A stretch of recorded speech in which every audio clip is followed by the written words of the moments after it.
Bienvenidos a Estrategia Televisión.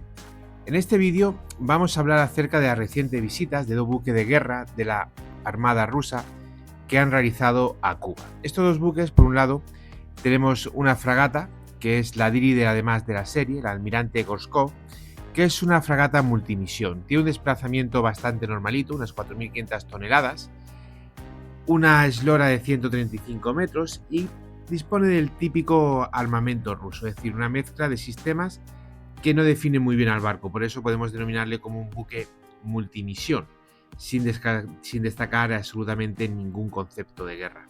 Está armado con un cañón de 130 milímetros, un par de cañones automáticos que funcionan como CIBS del modelo Castan, misiles antibuque Kalibir, misiles antiaéreos Steel 1 y tubos lanzatorpedos de 400 milímetros. Tienen un alcance de unas 4.500 millas náuticas, con unos 200 marineros y con helipuerto y además hangar para manejar un helicóptero modelo K-27. Como veis, es un buque que realmente es bastante normalito, no aporta absolutamente nada fundamental a la flota rusa ni a ninguna flota que pudiese disponer de este buque, y una flota se entiende avanzada, claro está. Y además es el primer buque, y esto sí que es reseñable, que ha conseguido fabricar Rusia desde la caída de la Unión Soviética. Hasta entonces lo único que habíamos visto pues es lo típico que vemos en Rusia, mucha maqueta, mucho proyecto, pero cero fabricación.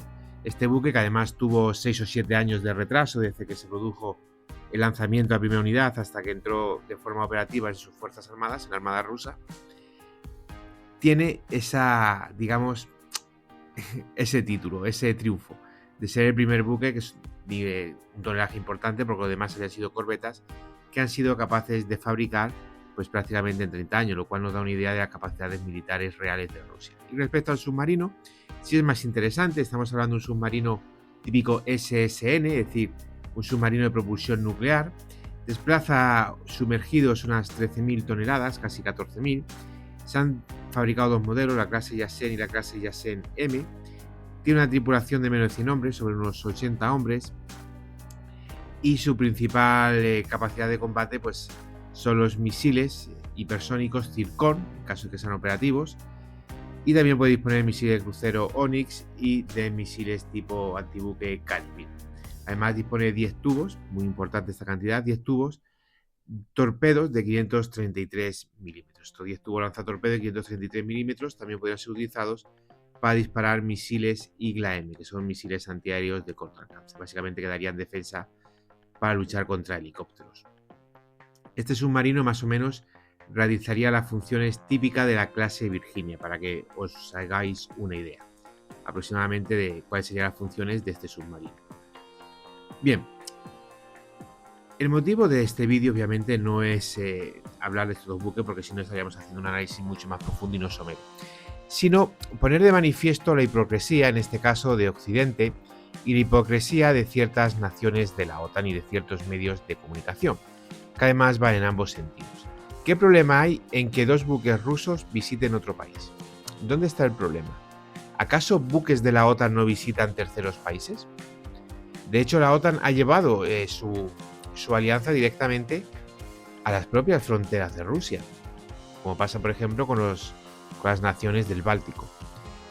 Cuando hablamos de, Rusia está realizando un despliegue militar, oye, ustedes son dos buques que están realizando una visita a un país amigo de Rusia, obviamente una dictadura, porque democracias son pocas amigas de Rusia, la India fundamentalmente, y que están dentro de la política de amistad y cooperación que Rusia mantiene con países aliados.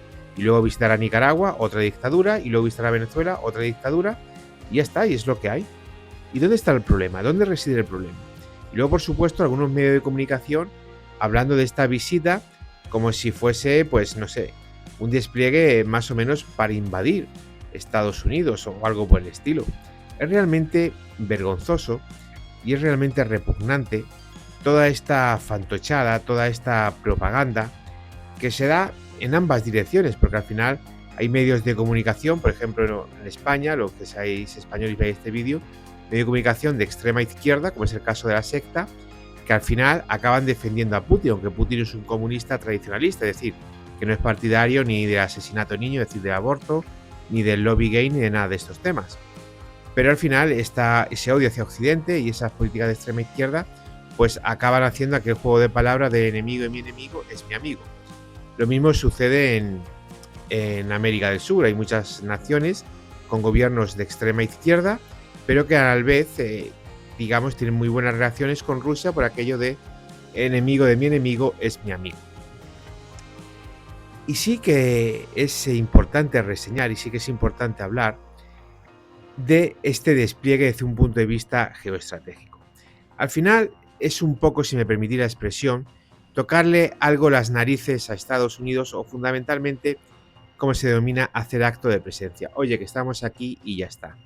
Supuestamente van a estar todo el verano, harán ejercicios con la Armada cubana, o lo que quede de la Armada cubana, porque si os hablo de cuál es el principal buque de combate de superficie de la Armada cubana no lo creeríais, pero bueno. Luego probablemente haga alguna visita a Venezuela, alguna visita a Nicaragua, y lo mismo anclan en algún país, alguna isla de las Antillas. Pero fundamentalmente esta será su hoja de ruta. ¿Para Rusia qué supone? Bueno, pues para Rusia supone eso, decir, oye, estoy aquí, voy a hacer acto de presencia, voy a salir por la tele, que se note que puede hacer un despliegue.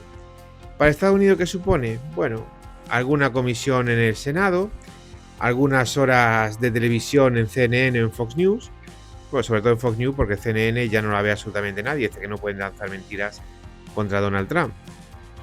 Y por lo demás realmente esto no cambia nada y no supone nada, pero sí entretiene y entretiene mucho. En la descripción de este vídeo os he dejado otro vídeo sobre la hipotética guerra en Europa y lo que pienso al respecto, que al final es la realidad que ese vídeo llevará publicado ya por lo menos un mes y podéis estar observando. Todo esto no son más que fantochadas, más que tonterías, que lo único que sirven es para rellenar minutos de telediario, que no hablemos de cosas que sí son realmente importantes y que por supuesto desviemos la atención y metamos miedo a la población. Al final ahora mismo en Estados Unidos, pues seguramente que en el estado de Florida o en otros estados que tengan salida marítima al Mar Caribe, pues pueda estar muy preocupado porque por una fragata multimisión que realmente no dispone de ninguna capacidad seria de ataque a tierra, por un submarino de propulsión nuclear, no submarino nuclear. Ese probablemente también esté por allí y a lo mejor ni siquiera se entere. ¿Qué pueda lanzar? ¿Qué? ¿Algunos misiles de crucero? Estados Unidos no va a atacar, Rusia no va a atacar a nadie. Y tiene todo el derecho del mundo a llevar sus buques donde quiera. Todo el derecho del mundo y a navegar por aguas internacionales. Igual que la OTAN hace exactamente lo mismo, pero al revés. Y todos estos medios de comunicación, todos estos, digamos, conspiranoicos, todos estos belicistas, la mitad de ellos no han hecho ni a mil y si lo han hecho con fusiles de madera. Pues lo único que refleja es, en el fondo, la poca capacidad, la poca, digamos, medios o inteligencia, y el que se sienta ofendido, pues el problema es suyo, la verdad, que tienen los ciudadanos occidentales de cualquier cosa simple como es un buque militar navegando, por la derrota de esa navegación. Derrota no es lo que estáis pensando de perder, es otro nombre naval, lo buscáis en el diccionario. Pues imaginar situaciones pues casi prebélicas según algunos. Por ejemplo, viendo algunas noticias en España, leyendo algunos periódicos o viendo algunos canales de televisión de pago, esta visita es dada como casi que una declaración belicista, como si fuese poco menos que Rusia a invadir Estados Unidos. Y además es curioso porque se da desde las dos ópticas, se da desde la óptica de la extrema izquierda y se da desde la óptica de esa derecha falangista, de esa derecha anti-OTAN, que al final pues no parece ser que se le ha olvidado lo que la división azul y lo que representaba para España Rusia. Y ahora pues, bueno, por aquello como he dicho antes, el enemigo de mi enemigo es mi amigo, pues han demostrado o están sintiendo un nuevo fervor, un nuevo amor platónico por Rusia. En fin, cada cual lo suyo. Luego se llaman patriota, olvidan que Rusia ha sido la única que ha apoyado a los criminales golpistas catalanes. En fin, un tinglado de gente que tiene en la cabeza, por decirlo suavemente, para que tú no tome ninguna represalia contra mi vídeo, muchos pajaritos, lo que no tienen es ni inteligencia ni patriotismo alguno.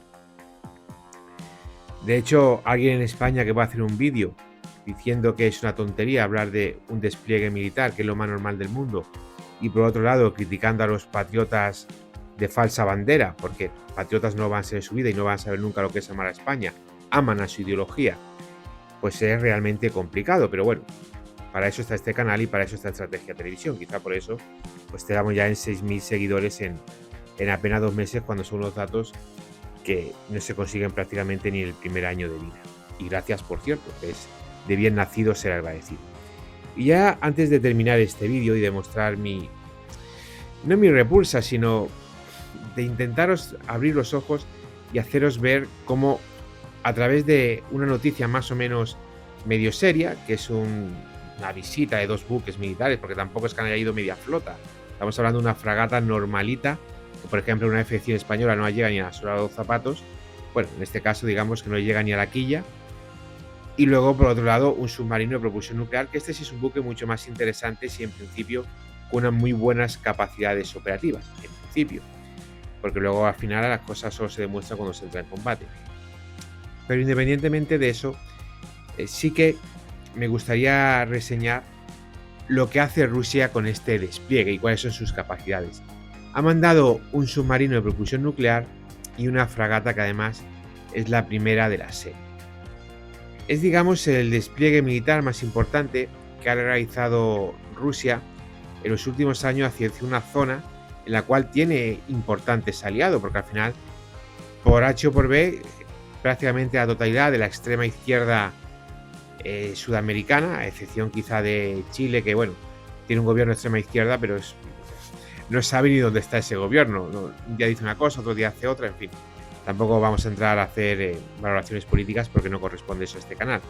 Pero sí es cierto que ante los grandes aliados que hay, por ejemplo, el ultracomunista Lula da Silva, o ya la mencionada Cuba, Venezuela, Nicaragua, la Colombia de Petro, la Colombia del narcoterrorista Petro, al final es poquito, es poquito. Y entendedme, si tú tienes países tan aliados, al menos gobiernos tan aliados, un despliegue cada 3, 4 años y de unas características que no son impresionantes, porque impresionante hubiese sido mandar unos cuantos buques de desembarco con marines, hacer maniobras muy serias, 6, 7 buques de guerra, 2 o 3 buques de apoyo logístico. Pero realmente, si Rusia solo ha desplegado esto, es porque no pueda desplegar más, porque no pueda mandar más. Y al final, como le dije a ustedes al principio del vídeo, voy, llego, me hago la foto y me vuelvo. Decía alguien que llegué, vi, vencí, pues Rusia es algo así como llegué, me hice la foto y me volví a casa. Eso sí, se van en verano, que hace buen tiempo, aunque bueno, en Cuba yo creo que hace buen tiempo todo el año. En fin, cosas de la geopolítica. Gracias por ver el vídeo, es un honor informaros de la realidad. No dudéis en dejarme vuestras opiniones y nos vemos en el siguiente análisis estratégico.